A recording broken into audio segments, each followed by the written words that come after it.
In this video, I'll show you how you can enter the correct SideShot information in StarNet when certain routines were run in your survey collection program. It could be that the routine doesn't record SideShot in its information. In this case, we're going to be looking at a raw file from FieldGenius. Um, in most cases, the routines will only store an SP record, or in this case, in StarNet, it will show up as a C record. The example we're looking at is point 13.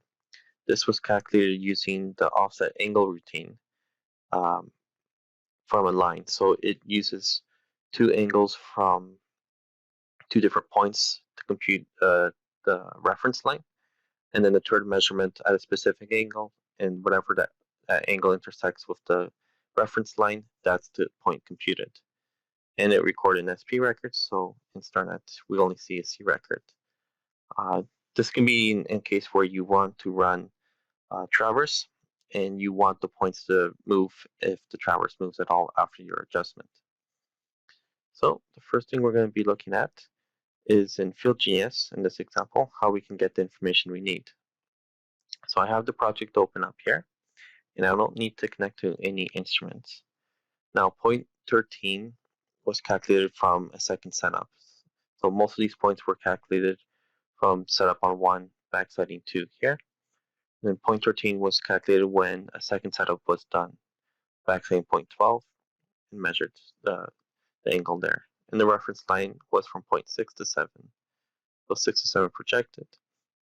The angle was 13, and that was the computed point stored there. So if we look at survey tools in raw file viewer, we can take a look at that point 13.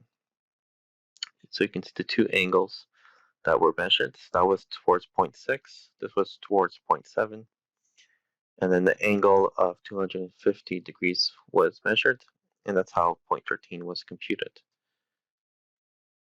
So now the thing to notice here is that this 250 degrees, this is from a backside that was set at 100 degrees.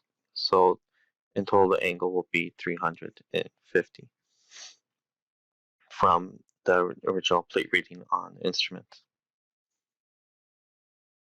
So the final angle we'll use in StarNet, we can use either one. It'll just depend on which backside we're using.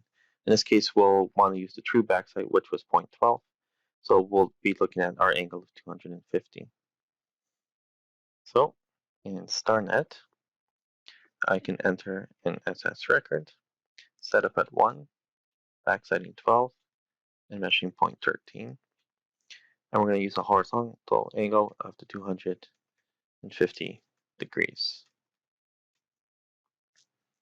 Now, all we need is our slope distance and zenith angle.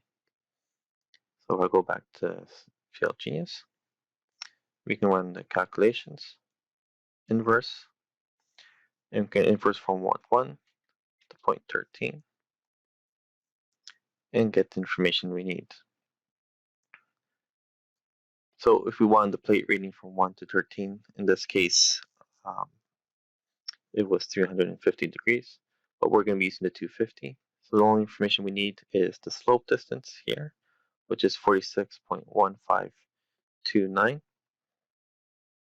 So I can enter that here.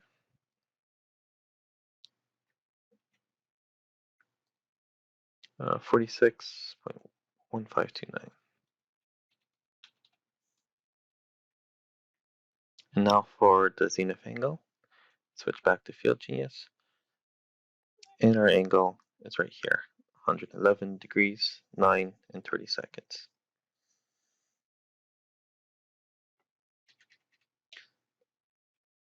(11:09) and 30.93 seconds.